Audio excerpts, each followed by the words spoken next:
لو تناهيتم إلى سر الحياة وصنعتم كائنا حيا نرى. اس لیے نبی صلی اللہ علیہ وسلم نے حکم دیا کہ کسی کے منہ پہ اس کی تعریف نہ کی جائے، لیکن اس کے باوجود آپ صلی اللہ علیہ وسلم صحابی کے منہ پہ ان کی تعریف کر رہے ہیں کہ تمہارے اندر دو خصلتیں ایسی ہیں جو اللہ اور اس کے رسول کو بہت زیادہ پسند ہیں.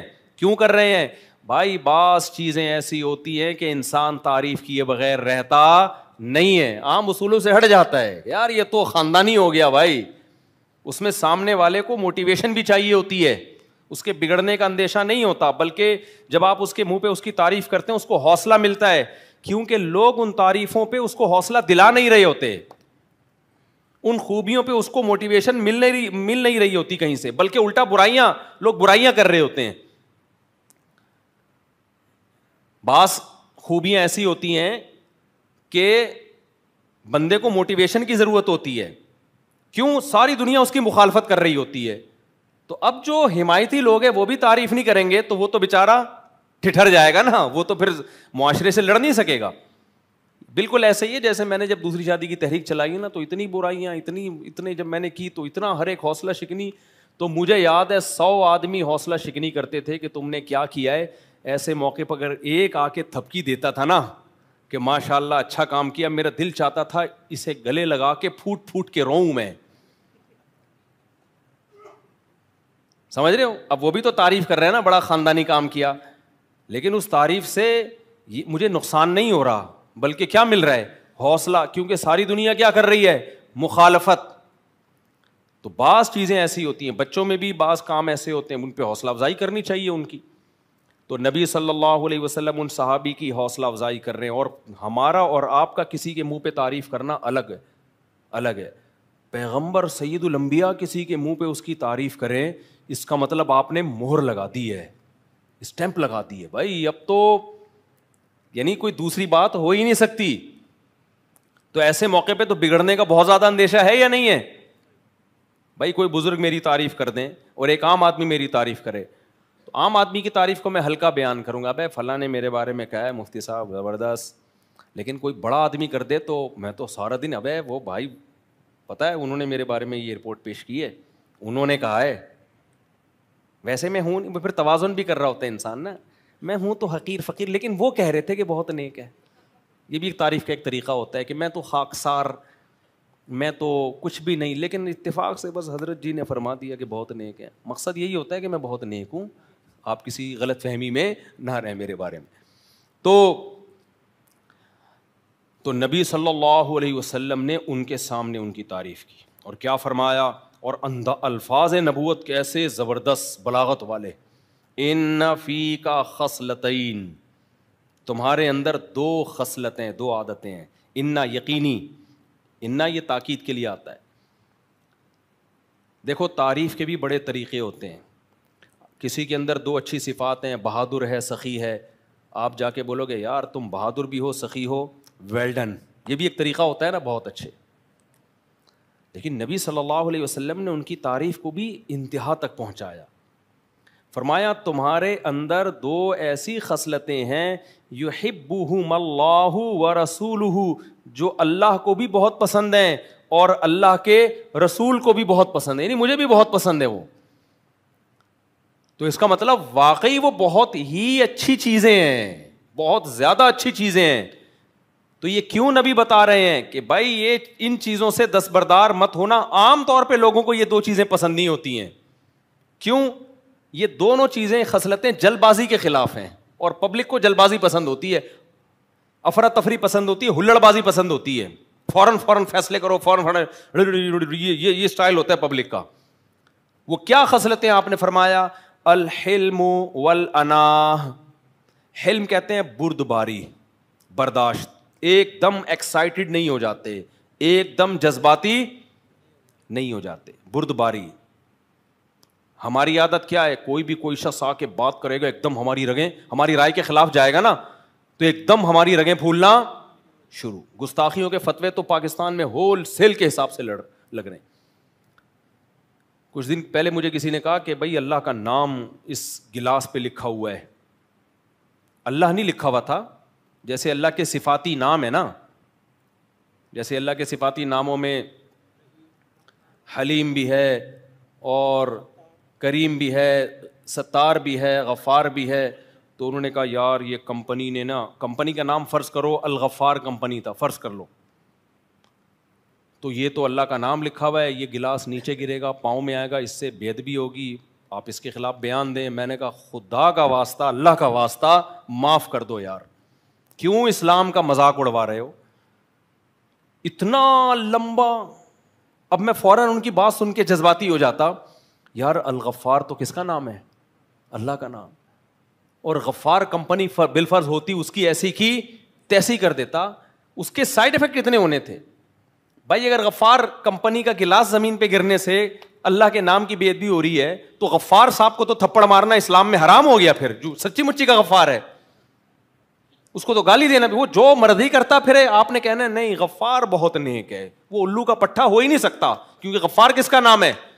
اور غفار کو آپ نے بول دیا الو کا پٹھا, وہ کہے گا یہیں کہیں آپ نے لکھ دیا بھائی غفار تو 2 نمبر ہے, اس نے توہین کا کیس بنا دیا. بھائی غفار اللہ کا نام ہے اور اس نے کہا غفار کیا ہے 2 نمبر. تو ہم کیا تعویل کریں گے بھائی, اللہ کو نہیں کہا, یہ جو بندہ ہے نا غفار اس کو بولا ہے. تو کمپنی بھی بولے گی ہم نے اللہ کے نام کو نہیں گرایا, وہ جو کمپنی کا نام ہے وہ زمین پہ آ رہا ہے, وہ زمین پہ آ رہا ہے. الکریم بیکری کچھ بھی لکھا ہوا ہے. اب میں آ کے کہہ رہا ہوں الکریم والوں نے فراڈ کیا, میں نہیں کہہ رہا کہ یہ فراڈ, ایسا نہ ہو کوئی کلپ نکلا دے کہ یار الکریم کی گستاخی.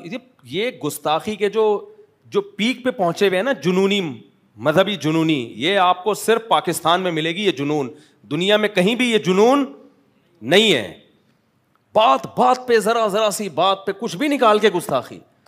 تو یہ حلم نہیں ہے. حلم کا مطلب بردباری کے اس کے 20 پہلوؤں سے بھائی اس پہ غور کرو کہ اس کے کیا سائڈ افیکٹ ہوں گے. لوگوں کا نام بھی محمد ہوتا ہے کہ نہیں ہوتا. ایک صاحب مجھے کہنے لگے, میں نے کہا اپنے بیٹے کا نام محمد رکھو, میں نے بھی اپنے بیٹے کا نام محمد رکھا. انہوں نے کہا نہیں, اگر کوئی شخص یہ کہے گا محمد جو ہے نا یہ کوئی کبھی الٹا کام کرے گی اور کہ محمد ایسا ہے تو یہ تو نبی کی گستاخی ہو. میں نے کہا بھائی جان وہ ہمارے پیغمبر کو نہیں کہہ رہا, وہ تیرے بچے کو کہہ رہا ہوگا. وہ موسیٰ نام ہوتا ہے لوگوں کا, نہیں ہوتا. تو اگر وہ غلط کریں گے, موسیٰ کو, جو موسیٰ نام کے لوگ ہوتے ہیں پھانسی کی سزائیں بھی سنائی گئی ہیں بہت سے لوگوں کو. اب جج نے کہا کہ یہ جو موسیٰ ہے, یہ والا موسیٰ جو انڈا موڑ پہ رہتا ہے, عدالت پھانسی پہ لٹکنے کا حکم دیتی ہے. آپ نے کہا موسیٰ, یہ تو توہین ہو گئی موسیٰ. تو جیسے نام کو جب کسی کا نام پڑ جائے تو یہ اس کا نام ہے, اس موقع پہ یہ اللہ کا نام نہیں ہے. ایسے ہی کمپنی پہ اگر اللہ کے صفاتی نام میں سے کوئی نام لکھا ہوا ہے اور اللہ کے نام کی حیثیت سے نہیں لکھا, وہ کمپنی کے نام کی حیثیت سے لکھا ہے یا کسی بندے کے نام کی حیثیت سے لکھا ہے, تو بھائی اس کے وہ حکام نہیں ہوں گے جو کس کے ہیں, اللہ کے حکام ہیں. کتنے لوگوں پہ اس طرح توہین کے کیس ہوئے ہیں کہ اسٹیکر پہ کچھ لکھا ہوا تھا, کچھ بھی لکھا ہوا تھا نا, وہ آپ نے کسی کے گھر پہ باہر جا کے اسٹیکر لگا دیا, پمفلٹ لگا دیا, اس کا نیا کلر ہوا ہے, اس نے دیکھا میرے مکان کی ایسی کی تیسی ہو گئی, اس نے جا کے وہ پمفلٹ پھاڑ, اس نے تھوڑی پڑھتا کہ اس کو اندر کیا لکھا ہوا ہے, وہ کہیں نیچے گرا ہے کہیں پانی میں, اس پہ کہیں نبی کا نام لکھا ہوا تھا تو کیس کر دیا اس کو کہ توہین رسالت کا. اور کیس میں پتہ ہے کیا ہوتا ہے ایسے موقع پہ, ایس ایچ او بھی ایف آئی آر کاٹنے پر مجبور ہے. اس کو پتا ہے میں نے ایف آئی آر نہیں کاٹی تو یہ کٹے نہ کٹے میں پہلے کٹوں گا. یہ اوریجنل واقعات بتا رہا ہوں آپ کو میں. S H O F I R کاٹنے پر مجبور. وہ بندہ جس نے ساری زندگی نبی صلی اللہ علیہ وسلم کے نام کا احترام کیا, ساری زندگی وہ ناموس رسالت پہ ڈٹا رہا, وہی توہین رسالت کے کیس میں کہاں جا رہا ہوتا ہے, جیل کے اندر جا رہا ہوتا ہے. S H O F I R کاٹے گا لازمی, پھر کیس جائے گا جج کے پاس.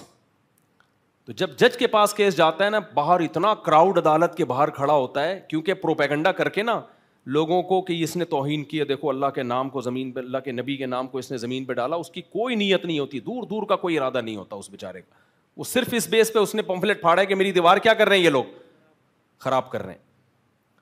تو جب جج کے پاس کیس جائے گا تو جج کو پتا ہے کہ میں نے اگر اس کیس میں اس کو بری قرار دے دیا تو لوگ اس کو بھول جائیں گے, یہ سارا مجمع کس پہ چڑھے گا, میرے اوپر. 2 بے گناہ لوگوں کو نا اس طرح جیل کے, جو یہ تو میں نے براہ راست وکیل سے سنا ہے, یہ وکیل کا نام میں ہائی لائٹ نہیں کر سکتا. وکیل کہہ رہا ہے, جو مجرم کا وکیل ہے نا, جو مجرم نہیں تھا یعنی جس پہ الزام لگا تھا, اس کا وکیل کہہ رہا ہے مجھے پتا ہے کہ میرا جو موکل ہے وہ بے گناہ ہے, لیکن میں نے اپنی گردن بچانے کے لیے اس کو جیل بھجوا دیا, کیونکہ باہر اتنا کراؤڈ نا, کورٹ کے باہر لوگ کہہ رہے ہیں اگر یہ بچ گیا نا تو تجھے نہیں چھوڑیں گے, ہم وکیل کو نہیں چھوڑیں گے. تو یہ حلم بردباری ہے, بولو یہ من حیث القوم اجلت بازی ہے. وہ جو قرآن کہہ رہا ہے نا کہ ان الانسان خلق ہلوعا, جل باز ہے, تو قوم بھی جل باز, اور انفرادی طور پر بھی ہم کیا ہیں, جل باز. کوئی نہیں دیکھ رہے, کوئی سینس استعمال نہیں کر رہے, اور اسی جل بازی پہ لیبل کیا لگا ہوا ہے, عشق رسول کا. یہ اور بڑا جرم کہ جو غلط کام کر رہے ہو آپ. ہمارے نبی کیا جل باز تھے؟ اگر جل باز ہوتے تو صلح حدیبیہ میں کافروں کی شرائط مانتے کیا آپ صلی اللہ علیہ وسلم کے علم میں یہ تھا کہ ابھی کافروں کی شرائط ماننے میں وقتی نقصان ہے ہمارا, فیوچر کس کو, فیوچر میں فیور اس کا کس کو ملے گا, ہمیں ملے گا. کوئی بات نہیں, دب کے ان کی شرائط قبول کر لی آپ نے. دبنے کا مطلب یہ ہے کہ ظاہری طور پر دب, یعنی ظاہری طور پر تو ایسا لگ رہا تھا کہ صحابہ دب کے شرائط قبول کر رہے ہیں, لیکن انجام کس کے حق میں بہتر ہونے والا تھا, مسلمانوں کے حق میں. تو کئی بے گناہ لوگ اس چکر میں اندر پھنسے ہوئے ہیں. ہوا و حرص والا دل بدل دے, میرا غفلت میں ڈوبا دل بدل دے.